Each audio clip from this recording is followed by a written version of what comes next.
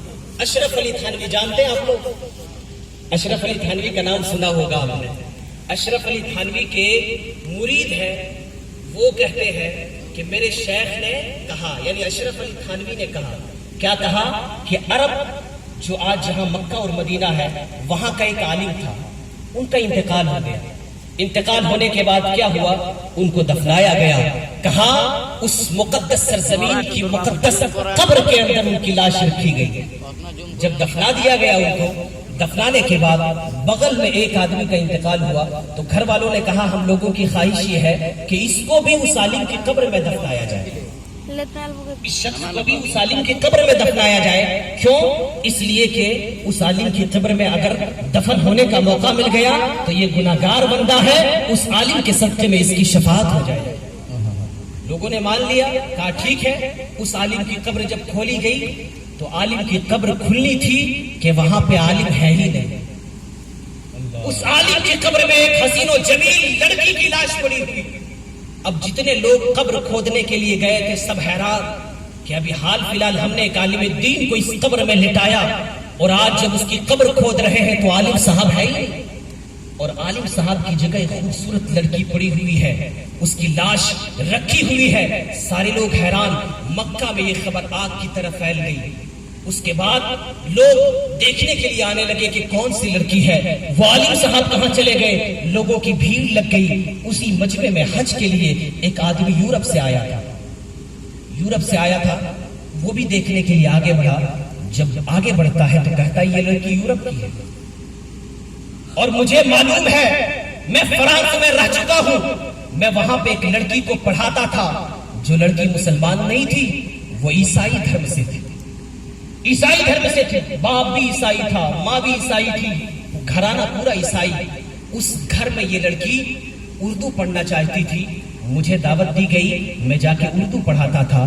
اس بچی کو اردو پڑھاتے پڑھاتے پسے پردہ میں نے دین کی تعلیم سکھائی اور ایسا دین کو پڑھایا کہ اس بچی نے ایک دن کہا اے میرے شیخ اور مربی، آپ ایسا کریں کہ آپ جس دھرم میں ہیں اس دھرم کے بارے میں مجھے تو بتا دیے ہیں، اب اس دھرم میں مجھے بھی شامل کر لیں اور میں بھی مذہب اسلام کو دل و جان سے قبول کرنا چاہتی ہوں. میں نے کہا میری بچی اگر تو دین اسلام میں آنا چاہتی ہے تو استقبال ہے، ویلکم ہے، سواگت ہے، لیکن تیرا باپ عیسائی ہے، تیری ماں عیسائی ہے. اگر سنے گی تو ناراض ہوگی، خاندان والے تجھے ماریں گے، ڈانٹیں گے. یہ اگر اس طرح سے ہوگا تو مجھے اچھا نہیں لگے گا. اس لڑکی نے کہا کہ یہ ہونے نہیں